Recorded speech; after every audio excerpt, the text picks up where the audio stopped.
صحیح بخاری میں حدیث ہے، نبی علیہ السلام فرماتے ہیں میں نے خواب میں دیکھا کہ میں نے یوں تلوار لہرائی ہے تو اس کا اگلا حصہ ٹوٹ گیا، تو میں نے اس کی تعبیر کی ہے کہ احد میں ہمیں تکلیف پہنچے گی، اور پھر میں نے دوبارہ تلوار لہرائی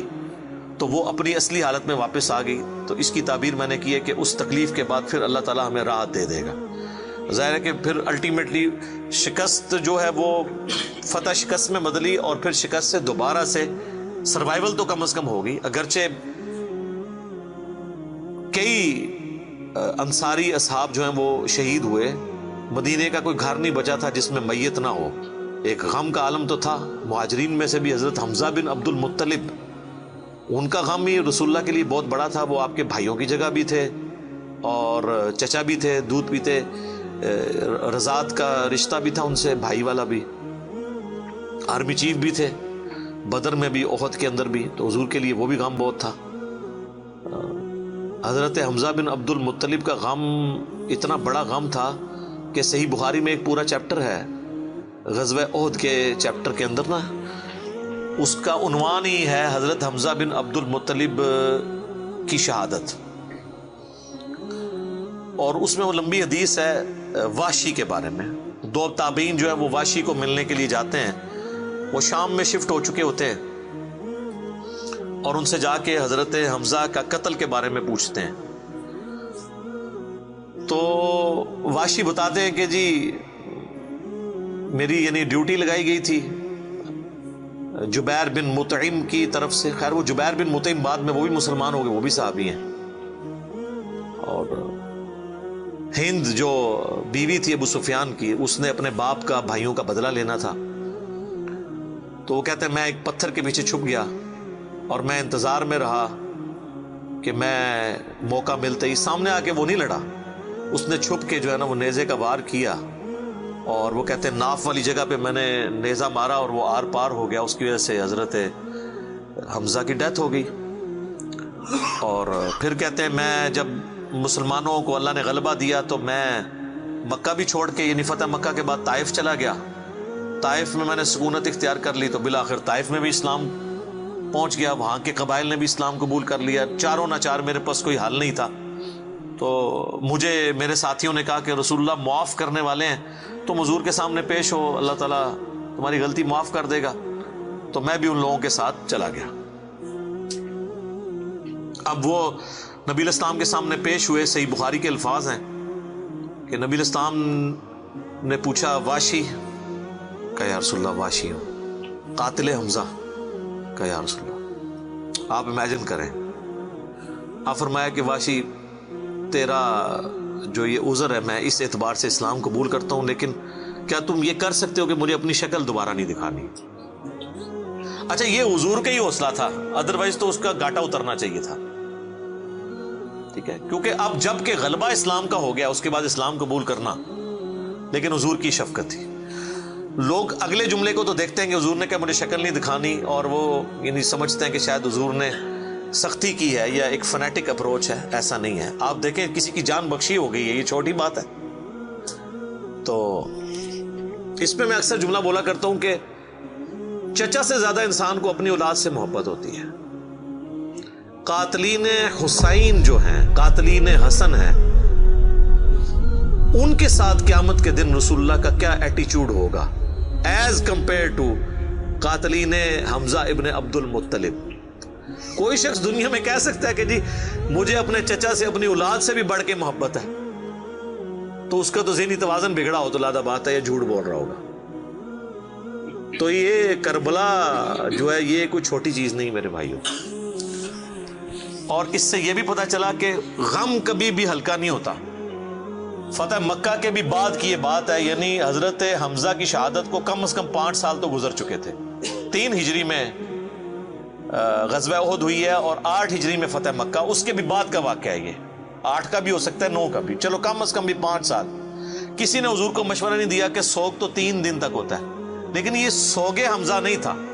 یہ غم حمزہ تھا۔ ہم اختلاف کرتے ہیں سوگ حسین سے، غم حسین تو قیامت تک جاری رہے گا، جس میں یہ پیٹنے والا ماتم والا معاملہ نہ ہو، بلکہ حسین علیہ السلام کی اس دعوت کو یاد کیا جائے۔ خیر حضرت وحشی کہتے ہیں، ظاہر ہم تو ان کا احترام سے نام لیں گے، صحابی تو ہیں، وہ کہتے ہیں کہ مجھے پوری زندگی اس بات کا غم تھا اور میں اللہ سے دعا کرتا تھا کہ اللہ مجھ سے نہ کوئی بڑا کام کروانا ہے۔ تو بخاری کے الفاظ ہیں، وہ کہتے ہیں جب مسیلمہ کذاب نے دعوی نبوت کیا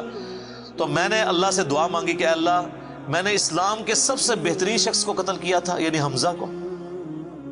اس میں کوئی شک نہیں ہے، میرا تو اجتہاد ہے، اگر حضور کی وفات کے وقت حضرت حمزہ زندہ ہوتے نا تو پہلا خلیفہ حضرت حمزہ نے بننا تھا، کیونکہ خلفائے راشدین جب موجود تھے،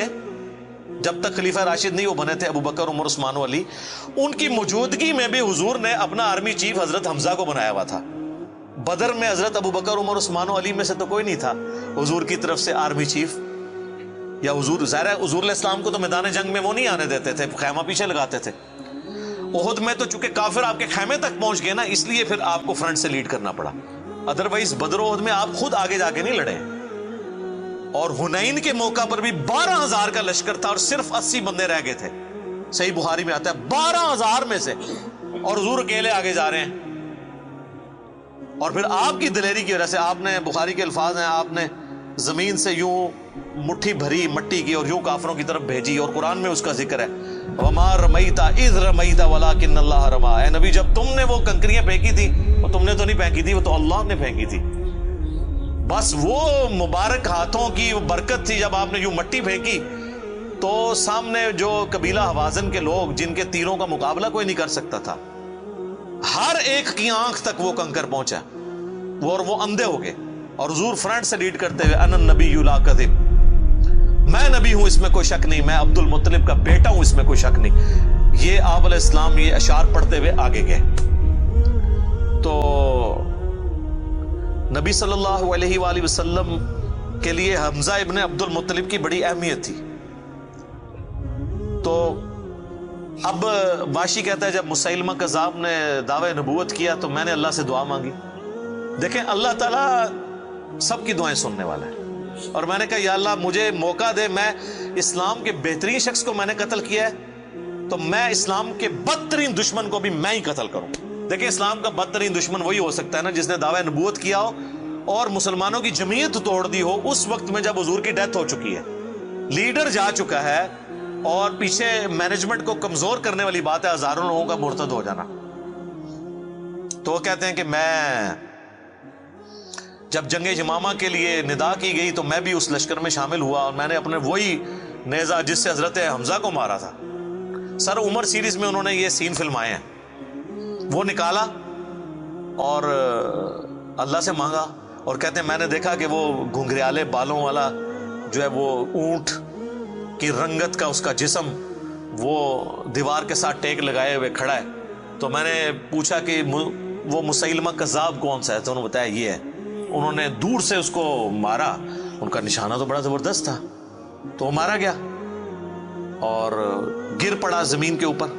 اس نیزے کے وار سے۔ پھر ایک انصاری صحابی نے آگے بڑھ کے اس کی گردن کاٹ دی۔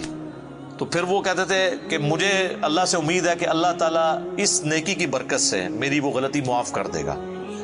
ٹھیک ہے، ویسے تو اسلام لانے ہی غلطی معاف کر دیتا ہے، صحیح مسلم میں حدیث ہے کہ ایمان لانا پچھلے کے گناہوں کو معاف کر دیتا ہے، لیکن سر کچھ گناہ بہت بڑے لیول کے ہوتے ہیں، اس کے لیے بہت بڑے لیول کی نیکی چاہیے ہوتی ہے اس کی کمپنسیشن کے لیے، چونکہ حضور بھی تو اس اعتبار سے تو حضرت واشی حضور کے سامنے نہیں آتے تھے نا۔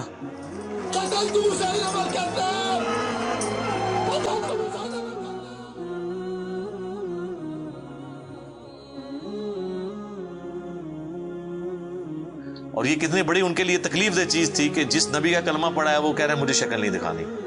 آپ اس تکلیف کو سوچ سکتے ہیں۔ ہاں اب میں یہ سمجھتا ہوں، اللہ سے امید کرتا ہوں کہ قیامت والے دن حضرت واشی حضور کے سامنے اس اعتبار سے پیش ہو سکتے ہیں کہ مجھ سے یہ غلطی ہوئی تو یا رسول اللہ دیکھیں آپ کے سب سے بڑے دشمن کو بھی میں نہیں قتل کیا، تو یہ بہت بڑی سعادت ان کو ملی۔ رضی اللہ عنہم اجمعین وعلیہم السلام۔ صلاۃ بر محمد وآل محمد، اللہم صلی علی محمد وعلی آل محمد واصحابہ اجمعین الی یوم الدین۔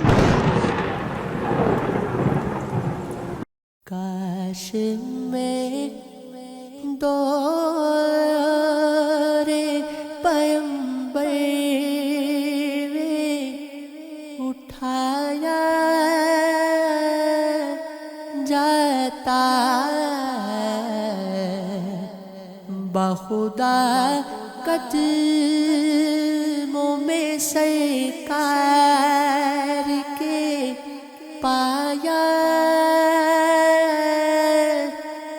جاتا